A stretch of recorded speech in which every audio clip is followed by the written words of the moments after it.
ভালোবাসা হবে মানে ভালো বাসা হবে। দেখতে পারেন, পছন্দ হলে তো হলোই। আজ নয় থাক, কাল নয় আসা যাক। আজকে যেটা হতে পারে কালকের জন্য সেটা ফেলে রাখবেন কেন? একটু পরে সন্ধ্যা নামবে, পাখিরা ঘরে ফিরবে, সূর্যটা ডুবে যাবে, অন্ধকারে খুব একটা ভালো বোঝা যাবে না। তাই চাচ্ছিলাম। আচ্ছা, আপনি কি কবিতা টবিতা লেখেন নাকি? কবিতা না, কবিতা নেই, মাঝে মাঝে পত্রিকায় দেই, ছাপায় না, তাই তখন নিজেরটা নিজেই পড়ি। আচ্ছা, এই চুলিটা কি এটা আপনার নাম্বার? ওটা আমার নাম্বার হতে যাবে কেন? কি বাড়ি হলো না? এটা আমার মামার নাম্বার, বাড়ি মালিক উনি। কারেন্ট আছে? আছে। গ্যাস আছে? আছে। পানি আছে? আছে। ইন্টারনেট আছে? ইন্টারনেট কানেকশন আছে, ডিশ কানেকশন আছে, ময়লাওয়ালা আছে, দারোয়ান আছে, আর কিছু? তাহলে তো সব ঠিকঠাক আছে। কালকে সকাল সকাল তাহলে দেখা হচ্ছে, আসি, ভালো থাকবেন। ওয়ালাইকুম আসসালাম। কাকে চাচ্ছিলেন? জি, গতকালকে বাসা ভাড়ার ব্যাপারে কথা বলে গেছিলাম। ওই আমাকে তো কেউ এরকম কোনো কিছু বলেনি। যা তো দ্রুত চাবিটা নিয়ে। কার সাথে কথা বললেন? না, ওই যে এখানে ছিল একজন, এই যে না সরি, গতকাল বললাম আজ সকাল সকাল চলে আসলাম। কিরে, উনি আজকে আসবেন এরকম কোনো কিছু গতকালকে তোকে বলে গেছিলেন? জি তুই আমাকে বললি না কেন? না, উনি বলেছিলেন আসবেন, কিন্তু আচ্ছা ঠিক আছে, আপনি উপরে যান, আমি বাজার থেকে ফিরে বাকি আলাপ করছি। ওকে, ঠিক, চলেন। আচ্ছা, আপনি তো বাসাটাই দেখলেন না, কোনো কিছু না দেখে না জেনে শুনে এভাবে একেবারে চলে এলেন। ভাষাটা ভালো লেগে গেল তো এই বাসাটা দেখার আর প্রয়োজন অনুভব করি। গতকালকে তো আপনার সাথে বাসা ভাড়া নিয়ে কোনো কথাই হলো। আচ্ছা, আপনার ফ্যামিলি মেম্বার কতজন? একজন। একজন তো ভাড়া হবে না। এখন একজন, কদিন পর দুজন। কয়দিন পর দুজন মানে আপনার ওয়াইফ কতদিন পরে আসবে? কতদিন না বিয়ে হচ্ছে। আপনি কি তাহলে ব্যাচেলার? ব্যাচেলার হয়ে ঢুকেছি, কিন্তু খুব বেশি দিন ব্যাচেলার থাকতে হবে না আমার ধারণা। খুব দ্রুত একটা ব্যবস্থা করে ফেলবো নিশ্চিত। আপনি শুধু শুধু এত কষ্ট করছেন। আমার ধারণা মামা আপনাকে বাসা ভাড়া দিবে না। আপনার বাসা ভাড়ার কোথাও উল্লেখ ছিল না ব্যাচেলার ভাড়া দেওয়া হবে। আপনি ভাড়া অন্যান্য কিছু সম্পর্কে মামার সাথে স্পষ্ট কথা বলে নেন, দোতলায় আছে। ভাড়া প্রতি মাসে 8,000, 3 মাসের অ্যাডভান্স। 3 মাসে না, আমি আপনাকে একসাথে 6 মাসের অ্যাডভান্স দিয়ে দিই। সেটা আপনার ব্যাপার। তাহলে আমি প্রতি মাসের 20 তারিখের জন্য আপনার 6 মাসে ছোটা চেক করে দিচ্ছি। চেক কেন? নগদ তো এই মুহূর্তে সাথে নেই। নগদ নেই, ব্যাংক থেকে উঠিয়ে দেবেন। আপনি প্লিজ আমাকে তুমি করে বলবেন, কোনো রকম কোনো সংশয় দিতে যাতে না থাকে, এজন্যই চেকটা দেয়া। আচ্ছা, তুমি কোথায় কাজ করছো? এই মুহূর্তে কোথাও করছি না, ইন্টারভিউ দিয়ে যাচ্ছি। ব্যাকনাটা তো মিলিয়ে যাবে, আর মিলে গেলে সবার আগে আপনাকে জানাবো। ঢাকা শহরে এই মুহূর্তে আপনি আমার একমাত্র গার্ডিয়ান। তুমি কি তোমার সমস্ত মালপত্র নিয়ে এসেছো? জি। আমি তোমার কাছ থেকে কোনো কিছু নেবো না, তুমি এই মাসটা থেকে চলে যাবে, কোনো ভাড়া দিতে হবে না।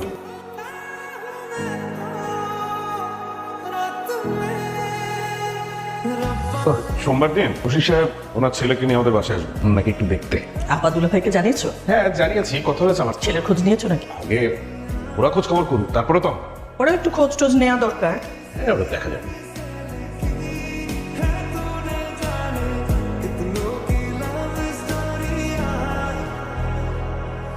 আসসালামু আলাইকুম। ওয়ালাইকুম আসসালাম। ভাই সাহেব কি খুব ব্যস্ত?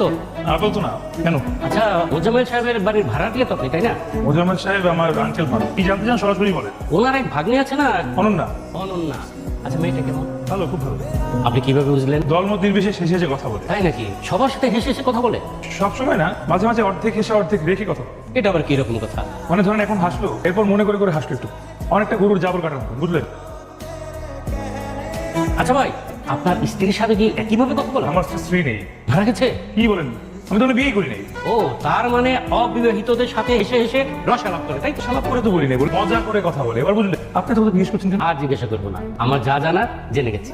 কি জানতে আসলেন আর কি জেনে গেলেন তাই তো বুঝলাম। প্লিজ সাউন্ড করুন। শুনছ, আজকে যে রশিদ সাহেব আর তার ছেলের আসার কথা ছিল ওটা ক্যান্সেল। কেন? কি বলে কি নাকি ঝামেলা হয়েছে। কি ঝামেলা হয়েছে?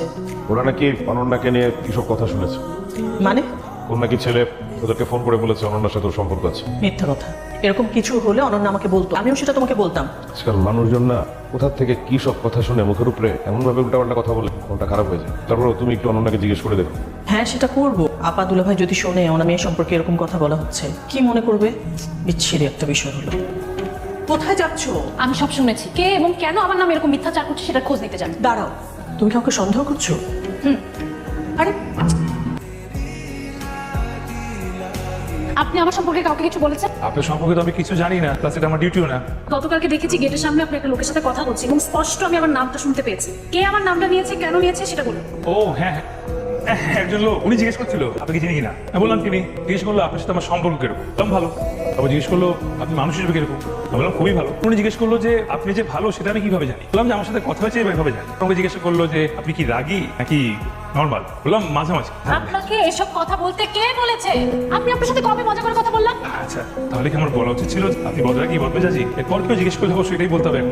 আপনাকে আর কিছু বলতে হবে না। কথা নেই বার্তা নেই, একটা বাসা ফাঁকা পেয়েছে, ব্যাগের প্যাকেজ উঠিয়ে চলে এসেছেন। আচ্ছা হয়েছে তো, অনন্যা অনেক বলেছে, মানে না, আমি একটা অন্যায় করেছে।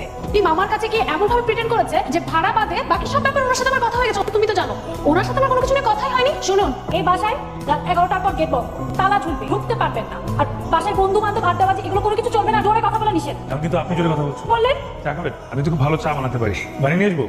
কাল যে লোককে আপনি এত ভালো ভালো কথা বলেছেন, লোক তো ধরেই নিয়েছে আপনার সাথে অনন্যার বিশেষ কোনো রিলেশন আছে। আজকে যে পাত্রপক্ষের অনন্যাকে দেখতে আসার কথা, তারা আসবে না বলে দিই। অনন্যার মনটা খুবই খারাপ হয়েছে। পাত্রপক্ষ দেখতে আসেননি সেজন্য না, তার নামে যে রিমার্কটা ছড়ানো হয়েছে সেই জন্য। ওর কথা কিছু মনে করবেন না।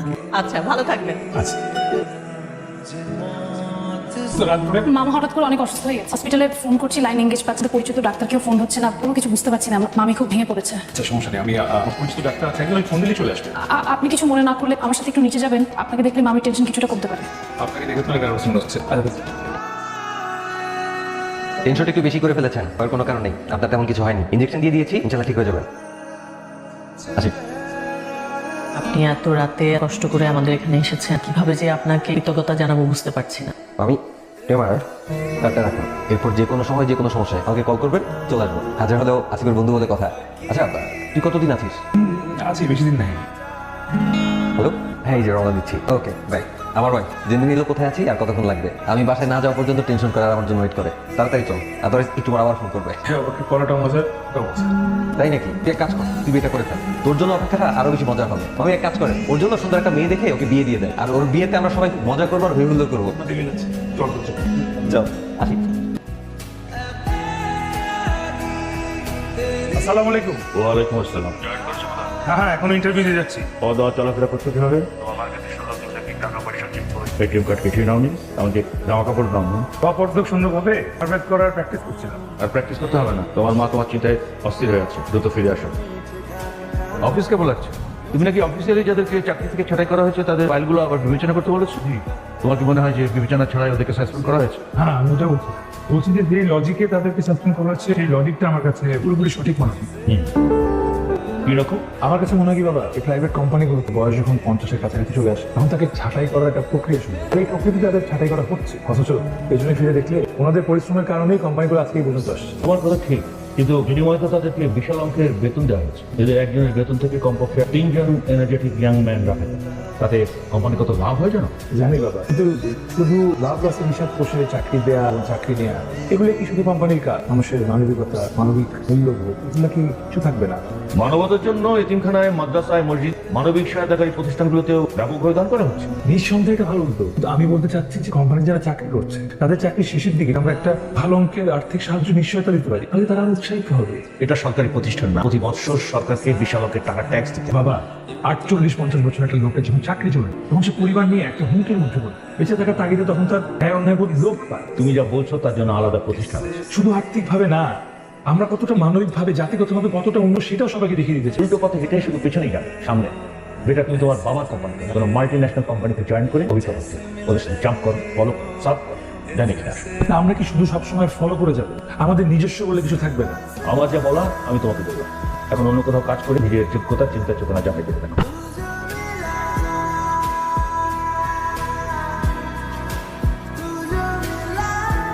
কামরুলকে বলো গেট খুলে দিতে। বলতে হবে না, দেয়াল টপকে ঢুকছে। আচ্ছা, আশেপাশের লোকজন দেখলে কি বলবে? কালকে এটা বলতে হবে তাকে।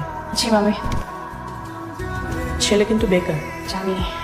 আপা দুলাভাইকে আমি কিভাবে ম্যানেজ করবো? বেশি দিন বেকার থাকবে বলে মনে হচ্ছে না আমার। তাই কিভাবে মনে হলো? একটা রহস্য আছে। ওই যে ডাক্তার বন্ধুটা বললো না, এবার কতদিন থাকবি, তার মানে কি? মানে কি? এটাই তো রহস্য। এটার মানে হতে পারে এ বাসায় আর কতদিন থাকবি, অথবা এভাবে আর কতদিন থাকবি, নাকি এই দেশে আর কতদিন থাকবি। দরজার আড়াল থেকে কথা শুনে শুনে অনেক দূরে এগিয়ে গেছো। এখন আর এখানে দাঁড়িয়ে দাঁড়িয়ে রহস্যের জট খুলতে হবে না। যাও ঘুমাতে যাও, নিজেও ঘুমাও, আমাকেও ঘুমাতে দাও। আপনাকে কালকে গেট কে খুলে দিয়েছে? কেউ না, দেয়াল টপকে ঢুকছে। আপনার মতো এরকম একজন লোক রাত বিরাতে একটা ভদ্রলোকের বাড়িতে দেয়াল টপকে ঢুকছে, আশেপাশের মানুষ দেখলে কি বলবে জানেন? অবশ্যই ভালো কিছু বলবেন। রাত 11টার পরে বাড়িতে ঢোকা নিষেধ, আপনি কি জানেন না? জি সরি, এরপর কখনো হবে না। প্লিজ এভাবে আমাকে উকিলের মতো জেরা করুন, বিশ্বাস করেন আমি কোনো চোর ডাকাত কিংবা দুর্বৃত্ত পাচ্ছি না। আমি তো আপনাকে এসব কিছুই বলিনি। আমি বলছি আপনার কারণে রাস্তার যে কেউ আমাকে কথা শোনাবে, আমাকে নিয়ে আপনাকে নিয়ে সন্দেহ করবে, আপনি দেয়াল টপকে ঢুকবেন, সেটা অন্য কেউ দেখে উল্টাপাল্টা কিছু ভাববে, এটা তো হতে পারে না। অবশ্যই পারেন, কিন্তু আপনি আমাকে এইসব নিয়ে যখন তখন যাচ্ছে থেকে হবে যা কিছু বলতে পারবেন, এটা হতে পারে। আপনি অন্যায় করবেন, আমি আপনাকে এটা নিয়ে কিছু বলতেও পারবো না। বলেন, যা ইচ্ছা আপনি তাই বলুন। আমি ইচ্ছে করবো, শুধু শুনবো। কি হলো, কিছু বলছেন না কেন? আসলে এখন থেকে আর ওই রাত করে ফেরার টেনশন করতে হবে না। মা আমাকে জানিয়ে দিন, আমি চলে যাচ্ছি। সত্যি সত্যি একদিনের মধ্যে চলে যাবো। তোমার বিষয়টা আমি ভেবে দেখি পজিটিভ মনে হচ্ছে। যদিও লোক মানুষের 50% ছেড়ে দিতে হচ্ছে, তবুও মানুষের উপকার হবে ভেবে মানসিক প্রশান্তি পাচ্ছি। এটাই রাইট। নারুকে থ্যাংক ইউ বাবা, আমি জানতাম তুমি ভাববে। আপনাদেরকে অনেক বিরক্ত করেছি, নিজের সন্তানের মতো করে মাফ করে দেবেন প্লিজ, এটা রাখবেন। আর ওই যে আমার বন্ধুর কার্ডটা আছে আপনার কাছে, ডাক্তার কোনো সমস্যা হলে ওকে ফোন দিবেন, ফোন দিলে চলে আসবে, খুব ভালো মানুষ। মানুষ হিসেবে তুমি কি খারাপ? কাউকে পছন্দ না হলে মুখের উপরে না করে দেওয়া মানুষ আমি। কিন্তু প্রথম যেদিন কথা শুনলাম তোমার, কেন জানি মনে হয়েছিল তুমি একটু অন্যরকম, তাই সেদিন তোমাকে না করতে পারিনি। মাঝে মাঝে এসো বাবা, নিজেদের তো সন্তান সন্ততি নেই, তোমাদের মাঝেই সন্তানের মুখ খুঁজি, সুখ খুঁজি। একটু গল্প শুনে আমাকে অনেক আপন করে নিচ্ছে, আপনাদের কথা আমার মনে থাকে। আমি যাচ্ছি, তুমি বসো, আমি তোমার জন্য চালিয়ে আসছি। তুমি কি জানো, তুমি রাতে বাসায় না ফেরা পর্যন্ত অনন্ত জেগে থাকতো। জানি, জানি বলেই রাতে আরো লেট করে ফিরতাম, সকালে 9:30 লোকে। তাহলে তো আর তোমাকে আমার কিছু বলার নেই। যা সিদ্ধান্ত নেবার একটু দ্রুত নিন, বেশি অপেক্ষা রেখো না। শুনুন, আমাকে বলছেন? এখানে আশেপাশে আর কাউকে দেখতে পাচ্ছেন নাকি? না, এটা একটু আমাকে কষ্ট করে কেটে ঝুলিয়ে দিতে পারবেন?